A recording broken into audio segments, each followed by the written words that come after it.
una situación, una recomendación, no, un llamado sencillo. Habíamos hablado ya en el encuentro pasado que iban a explicar el mecanismo de acción de los medicamentos.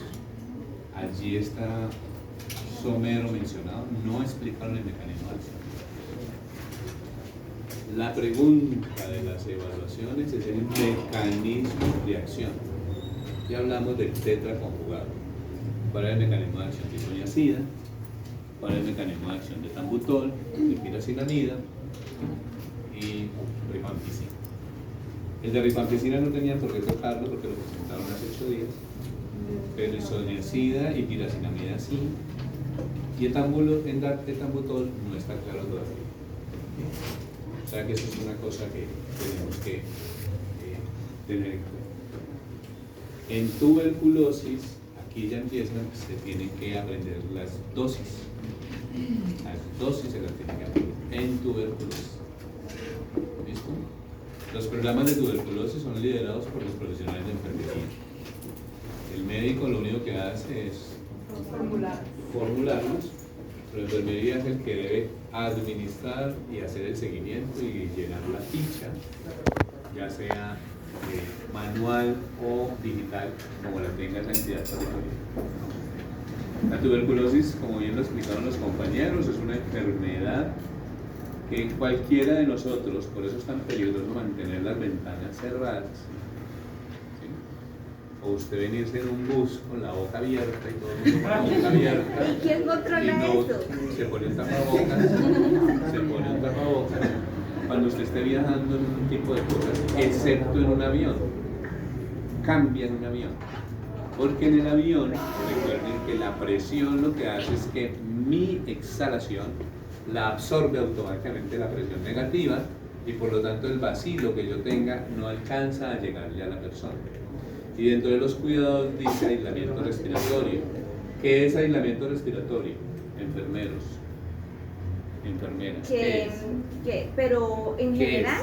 ¿Qué es? Defíname aislamiento respiratorio. Precauciones. No, defíname. No me la conteste como auxiliar de enfermería, como enfermera. Ya. ¿Vieron principios? ¿Van a terminar principios o no? Ah, bueno. Defíname. Dando la protección frente a las milipitas. ¿Qué quiere decir? Que son tan pequeñas que Disminución de aerosoles, ¿a cuánto tiempo? ¿A cuánta distancia? A 1 metro. 1 metro. 1 metro. O sea que esa es la primera condición para el paciente. Entonces vamos a tener en cuenta dosis para el paciente inmunocompetente, que lo acaban de responder, se la tienen que saber. Primera fase y segunda fase de tratamiento para tuberculosis.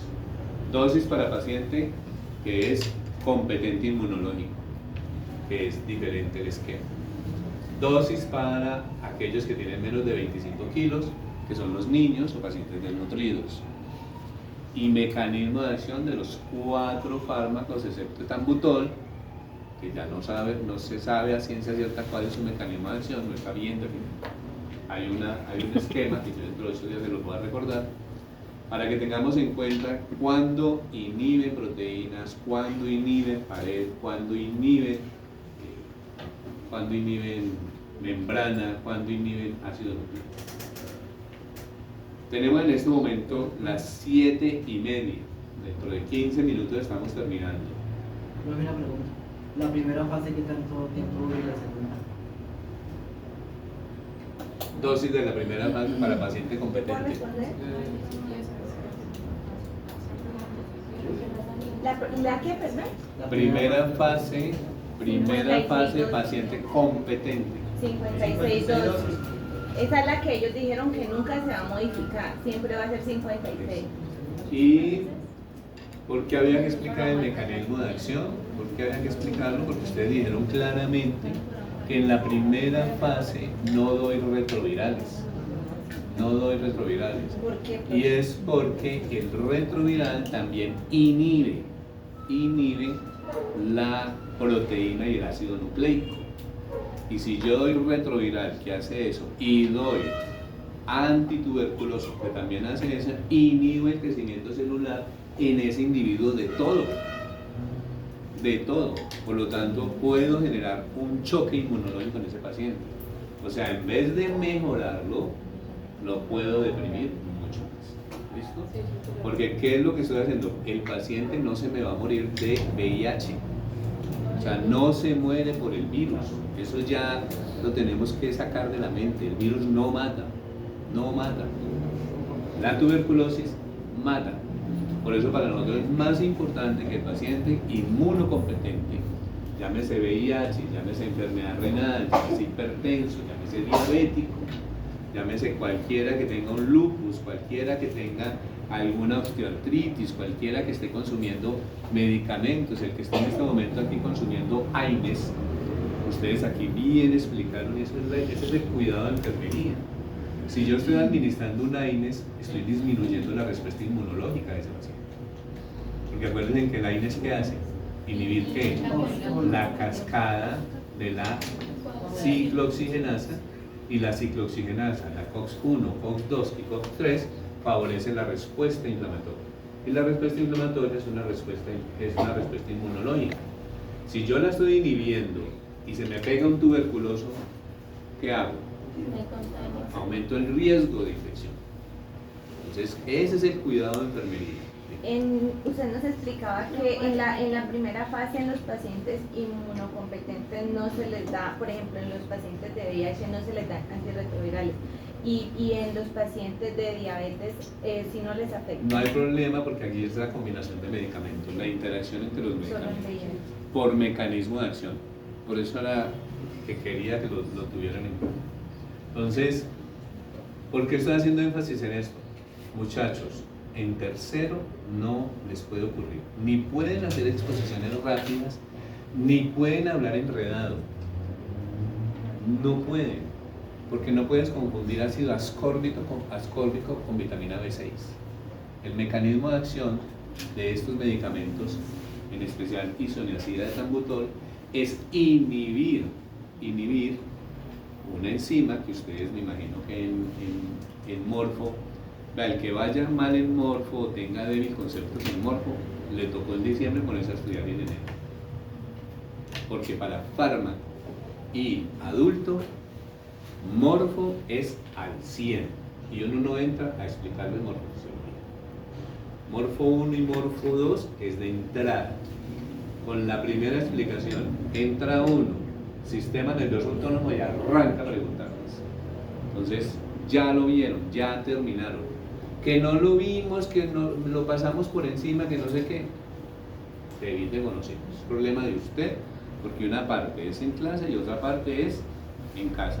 Y por una hora de clase, ¿son cuántas en casa? 2. Así está establecido. El crédito es 1 en casa, 1 en presencial y 2 en autónomo. Ténganlo en cuenta. Que no tuve tiempo, yo sé, pero les hago la recomendación.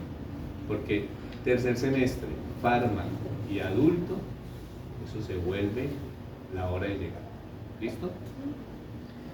Estos medicamentos inhiben la producción de enzimas que favorecen el crecimiento o la generación de nosotros de vitamina B6, ¿cierto? Entonces, como inhibe esa producción de vitamina B6, lo que hace es producir disestesias. Entonces el paciente dice, estoy sintiendo hormigueo, o hay veces que las manos no las siento, o hay veces que siento que algo me camina por el cuerpo. Cuando el paciente le está diciendo eso, es porque uno de los medicamentos está inhibiendo la enzima que produce vitamina B en el cuerpo, que es también la gente que vive en la costa que consume pescado crudo. El pescado crudo tiene inhibidores de vitamina B y por eso les puede dar a ellos beriberi, a los de la costa, mientras que a los del centro no comemos pescado crudo. Entonces esas son características que hay que tener en cuenta para que lo empiecen a mirar. Nuevamente, recuerden, los medicamentos interaccionan y se potencian. No digamos, es que son muy fuertes. El término medicamento muy fuerte se lo dejamos al auxiliar de enfermería. No lo volvemos a utilizar. Y en tercero, jamás. Medicamento muy fuerte no existe. medicamento que se potencia, medicamento que tiene eficacia, medicamento que tiene eficiencia, medicamento que tiene efectividad, pero medicamento muy fuerte no existe para un profesional de enfermería. ¿Ok? ¿Listo? Este medicamento, como pudieron ver, ¿qué les llamó la atención de la gráfica? ¿Cómo vamos a hacer? Además que tenemos que mirar, nos faltan dos expositores: leishmaniasis, dengue y malaria. Dengue y malaria se la tienen que saber. También son dos. Y leishmaniasis con mayor razón, porque ¿quién administra el medicamento de leishmania? Enfermería. Ahí el médico. Nada. Usted le pregunta al médico: doctor, ¿cómo administro un glucantime? No tiene ni idea. Es enfermería que tiene que saber cuál es la presentación, e incluso enfermería tiene que aprender a calcular la dosis. Y eso es lo que nos van a enseñar. Cómo se calcula la dosis para la leishmaniasis. ¿Ok? Entonces, ¿qué vamos a hacer? ¿Alcanza la otra exposición, no? No sé, porque la exposición dura como 40 minutos. ¿sí? Esa de dengue si se nos va por lo menos ya 15 minutos en dengue y 15 minutos en malaria. ¿Qué vamos a hacer? Y si hablamos con el profesor y hoy tenemos laboratorio y que nos regale 10 minutos, Como 20 minutos. alcanzamos. Porque eso no Laboratorios, significa- ¿cuál? Ya, ¿A qué horas? a bioquímica. Profesor.